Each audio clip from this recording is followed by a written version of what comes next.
bull-like bodies with bird wings, lion paws, and human faces. How many of you like to get into archaeology? I love archaeology. That's one of my, I just like to read about things that are being discovered. I used to get the archaeological magazine because of my interest in it. And a lot of things that I've learned has come from that. So, the lion's paws and face, such composite creatures are found in many mythologies. In Christian art, the tetramorph is the union of symbols of the four evangelists derived from the four living creatures in the book of Ezekiel into a single figure, or more commonly, a group of four figures. What we just looked at. It's okay. Where's it at? Come on, don't do this. Where you at? You stuck it? Battery. I don't know. Well, anyway, the four creatures on the border. Yes. That's what it's talking about. And now, it also, the most common association, but not the original. It's a common association. And it's this one, that Matthew was the man. These are the four evangelists that we just read about. Mark was the lion. Luke was the ox. Remember, he was the doctor in all this group of 12. John was the eagle. He's the one that saw a lot of things that the other ones didn't. Mm-hmm. So he was in the right place at the right time. Okay, now, the 24 elders are surrounding. You see them on the sides. The seven spirits of God are in front of it. 1, 2, 3, 4, 5, 6, 7. And there are the four creatures right down in front. These are the seven spirits of God, and the angels down in front.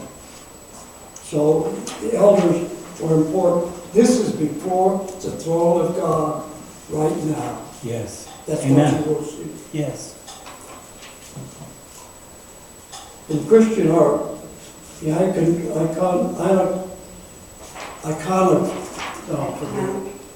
icon, okay, iconography is what I want to say. Evangelist portraits are often accompanied by tetramorphs, the symbols alone used to represent evangelistic portraits that depict them in their human form are often accompanied by their symbolic creatures. And Christ in majesty is often shown surrounded by these four symbols. So this goes on all the time in the kingdom of God. And we told you about the scroll that we're going to talk about in a little bit. Revelation 4:6. I'll read that for you. You can go there if you want to. And before the throne, there was a sea of glass. Remember we told you? That's the sea of glass. There was a sea of glass, like unto crystal. And in the midst of the throne, and round about the throne, were four beasts, full of eyes before and beyond. And the four beasts was like a lion, the second beast like a calf, the third beast had the face of a man, the fourth beast was like a flying eagle. Now there's a scripture reference for you of what Ezekiel is talking about. Yes. John just described the same four things that Ezekiel saw. Okay.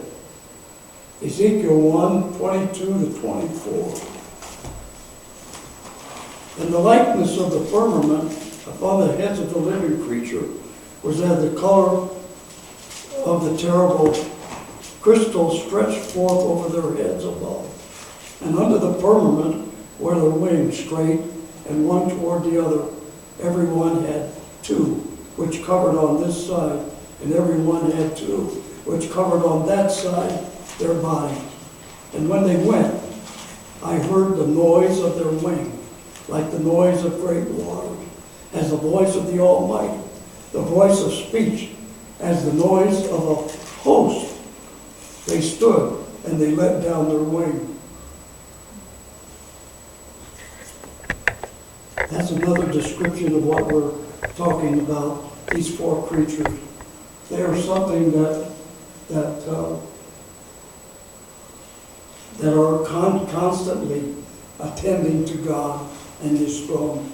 And sometimes they're like angels. They're sent on missions. They're given assignments and that type of thing. So it's something to see.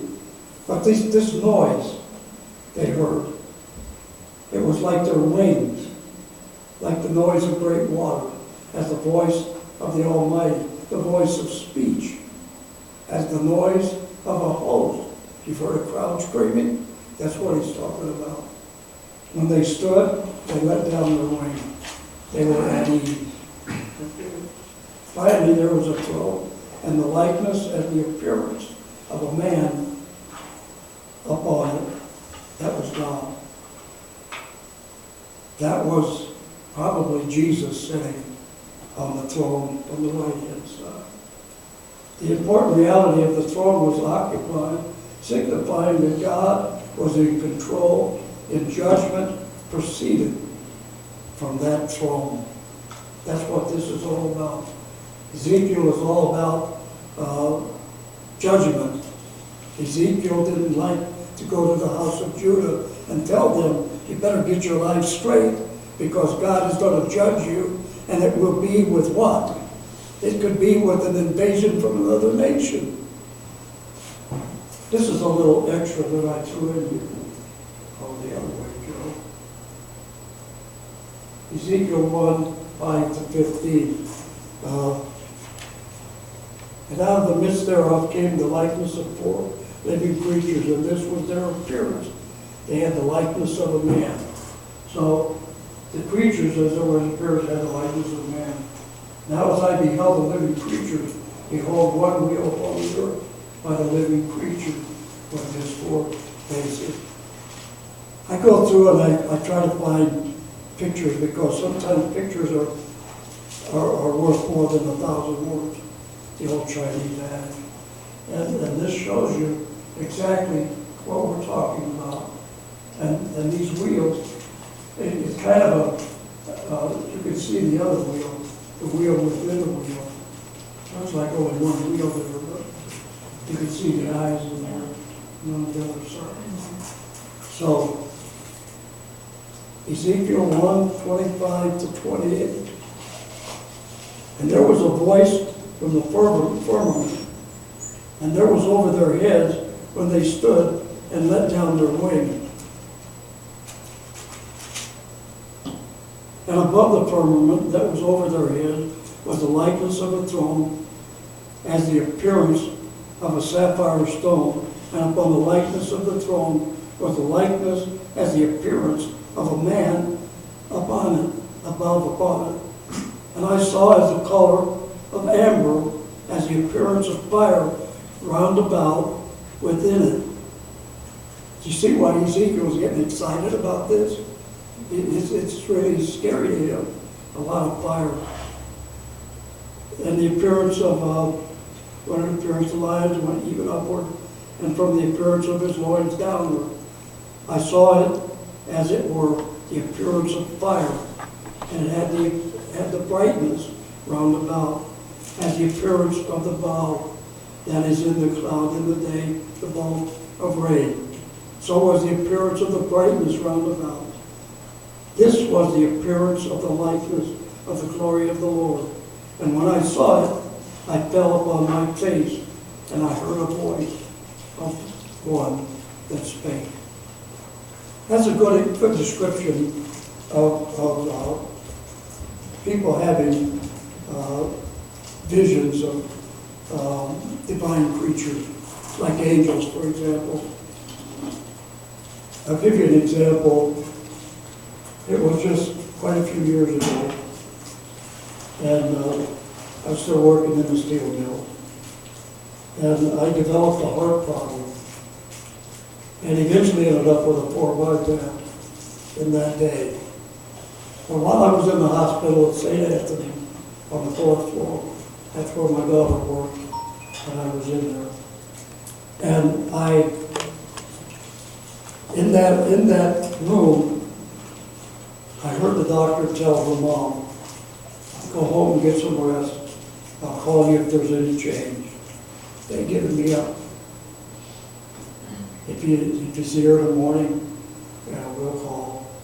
If not, we'll call. I heard them. And I want to tell you something. When you hear news like that, you get serious about your relationship with God. It's not just a mental one. It's from here. And I prayed that night. I said, Lord, I can't go. You got to let me stay here. There's some things maybe I got to get straightened out before I go. Well, I said you should have done it before you got in this mess. That's right, I should have, but I didn't.